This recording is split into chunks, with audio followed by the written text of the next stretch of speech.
What is up, everybody? Welcome back to the channel. Thanks for bearing with me while I got a new camera and worked on some audio issues, but really appreciate you guys tuning in. I wanted to walk through today. The most common question I've got so far is, what am I using for my big swim bait setup? So we're gonna jump right into that right off the bat. And if you guys have any questions, feel free to comment below. I'll answer them all in the best way that I know possible. But this is what's worked for me. I've tried many different things over the years. For the smaller swim baits, so I'll go through the rod and reel and line setup here first, and then we'll jump into baits later. But for me, I really like the Shimano reels. I always like the Tranx 200 series is what I use in the HG. So I think that's a 7.3 to 1, if I remember correctly. I use the Tranx 200 size because of the amount of power that produces. And when you hook up to a lot of these big fish, they put a lot of torque on your reels. And these bigger sized reels can accommodate that stress that goes along with fighting big swim bait fish. So again, this is my first setup, and I pair that with like an extra heavy cranking rod. Could be a swim bait rod as well, but anyway, it's rated for 3/4 to 2.5 ounces. So you can use, like I said, you can use a extra heavy crankbait rod or a swim bait rod that's rated in that category. This is an 8-foot. To be completely honest, I would probably run anywhere from 7.6 to 8 foot, I think is the perfect number for this. It just allows you to make those really long casts, which are needed to trick a lot of these big fish into biting. And a lot of the times you'll get bit way at the end of your cast. So the extra long rod just really helps get your bait out there.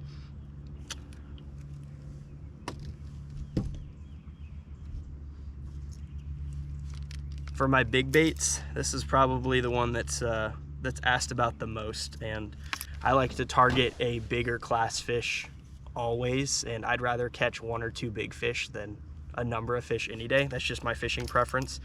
But as you can see here, I still have this glide bait tied up. But for this one, I actually use the Shimano Tranx 300 HG. Again, faster reel speed. You can always slow down, but it's very difficult to speed up.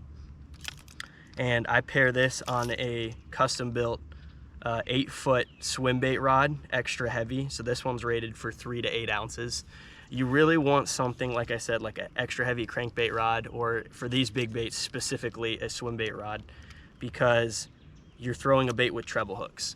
And when you throw a bait with treble hooks, a lot of those times when those fish come up and throw their mouth, that's when you'll lose the bait. You got, 4, 5, 6, 7, 8 ounces of lure hanging on to these treble hooks, and the fish can use that to throw the bait.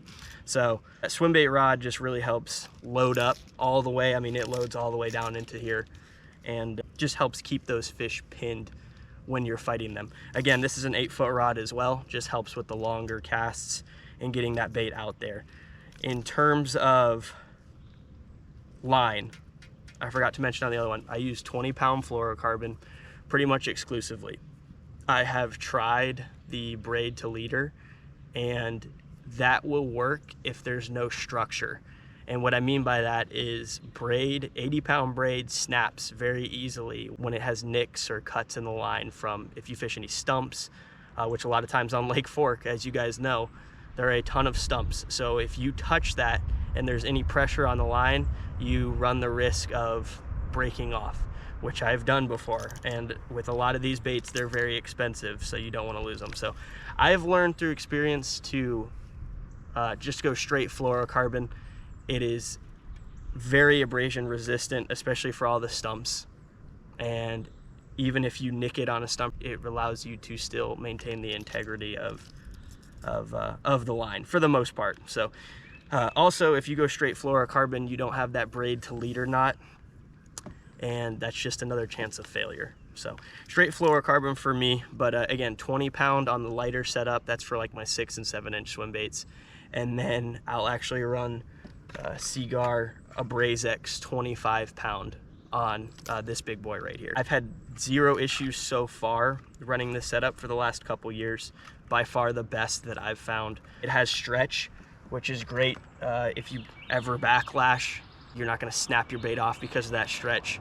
With that stretch, it really helps just land the fish when you're fighting them. It gives you a little bit of extra flexibility paired with that swim bait rod, just to allow the fish, when it throws its head and swims back and forth and everything, that it has give, it has forgiveness. So that's my setup. Again, 25 pound on the big one, 20 pound on the lighter swim bait setup.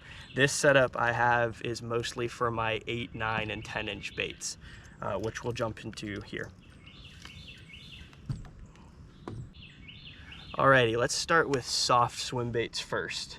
As you guys can see here, I have a number of baits listed. These are my most used. There's tons of different brands of swim baits out there. As I mentioned in the beginning, this is just my opinion based on my personal experience of landing fish, but also losing a lot of fish and losing baits too. So this is what I like the best. I think there's like 2 or 3 companies here that I've kind of settled on to make good quality products. Some of them are a little expensive, but again, in my opinion, you get what you pay for, especially in the glide baits. But right off the bat, this is the 316 Lures Rising Sun. I believe this is like a 7 inch. This is one of my favorites. If I'm just going out and trying to catch a lot of fish, this is a great size. You'll get a 2 pounder that eats this, no problem, and then it'll catch all the way, you know, your double-digit bass as well. So that's a great bait. That's by 316 Lure Company. Again, it's a line through swim bait. So when you hook the fish, the hook is the only thing in the fish's mouth, and the swim bait is allowed to slide up the line, so the fish has no leverage in throwing the bait. I would say for these line through swim baits, it is probably my #1 lure for landing fish, because again, without the weight of the bait in the fish's mouth, it's very hard for them to throw them. So you have a very good hookup rate, and then you have a very good landing rate because of that as well. Some of my favorite colors here, I just grabbed these off the wall, but Clear Lake Hitch is a good one, and Dark Hitch. Some of my favorites, I don't think it really matters a whole ton, depending on the conditions. If it's cloudy, you might want to get a little bit like Dirty Chartreuse is a good color. But aside from that, if you get anything that looks shad colored, that's what we're trying to imitate here, is just gizzard shad. And if you put it in front of them and there's wind, they'll knock the fire out of it. Then we jump up a level as well. This is still by 316 Lure Company. They are based right out of Texas, right there by Lake Fork. So make sure you go out, guys, go by and stop by their shop. It's a pretty sweet shop. They've got a ton of lures that are, or colors, as well as lures that are not on their website, especially the glide baits. So if you're looking to get some glide baits, they normally carry them in stock. But as you can see here, same thing. It's a Rising Sun. This is the 8 inch. This is a bigger version. Again, in Clear Lake Hitch and JC Custom. But 2 of my favorites, you can see the size difference between the 7 and an 8 inch. I mean, it's obviously a much bigger difference, but from what I've found, honestly, sometimes they bite the big bait better than they do the small one. And I just think I'm targeting larger fish, and a lot of times when they see that bigger bait, it allows them to commit and go for it. So that's one company. Like I said, they're my favorite line through that I've found. I'm sure there other ones will work. Again, you guys can pick whatever works for you, whatever you think swims the best. I don't think it matters a whole ton. These are just my favorite that I've found. Another good option here is the Mega Bass. This is the Mag Draft. This is the 8 inch Mag Draft. It's pretty close to the 7 inch 316 Lures Rising Sun. Another great option. For me, I don't love this on shallow lakes as much, like Lake Fork, unless I'm fishing deeper water, because it is a little bit heavier and it does sink. So you have to reel it pretty fast, which a lot of times you want these baits to be going super slow. When you're reeling in, I mean, you are literally like just turning the handle very slowly, just like this. It's that slow. And just, you want to just keep it coming. No twitches, no jerks, anything. When you cast up there, just slow, steady retrieve right back. And that's what I found to be the best retrieve for these line through swim baits or this Mag Draft. And as I mentioned, this is a lighter line through, so it'll stay right up on the surface. So you can throw this thing, and I often do, into like 6 inches of water and then just start working it back. And it stays about a foot below the surface. Where this Mag Draft, you have to work it a little bit faster and it'll sink. I mean, it sinks pretty quickly. So a lot of those times you get stuck in the stumps, anything on the bottom, fishing line. There's a ton of fishing line on Lake Fork. So it's a good option. Like I said, if you're gonna cast further out off the points, that's a great option there. In terms of colors for the Megabass Mag Draft, white is pretty much all you need, in my opinion. I've fished them all. White seems to get bit the best on sunny and cloudy days. As you can see here, another Mag Draft. This is the 10-inch version. I throw this as well. You can see it's a much bigger, even bigger than the large Rising Sun. But you'd be surprised what these fish on Lake Fork eat. It is absolutely crazy how big the gizzard shad they're eating. I mean, they're eating 10, 11, 12, 13-inch gizzard shad. So it's definitely a mindset, but if you commit to it and you start to understand what's going on, then you can definitely learn and start to capitalize on some of the biggest fish in the lake. I throw these two bigger baits on that first combo that I showed you guys before, those extra heavy crankbait rod or just a heavy swim bait rod. I think that works best for these. It loads up really well. You can play the fish pretty well.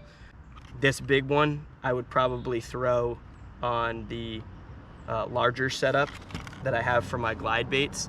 And these smaller lures, the Rising Sun, the smaller Rising Suns, and the smaller glide baits, you can pretty much throw these on any rod that you already have. A jig rod, swim bait rod, crankbait rod, it'll all work. The larger baits require some more specialized gear, but if you want to go out, just start yourself off with the 7-inch baits or the 6-inch glide baits and just see what happens to gain some confidence, because you will catch fish, but you don't need anything special for those smaller baits. You don't need any specialized gear.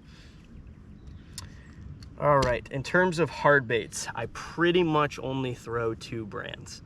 This is where I've spent a lot of figuring out what glide baits are best, and it does make a difference. I tell you guys, not every glide bait is created the same, and these are the 2 brands that I've kind of settled on, or 3.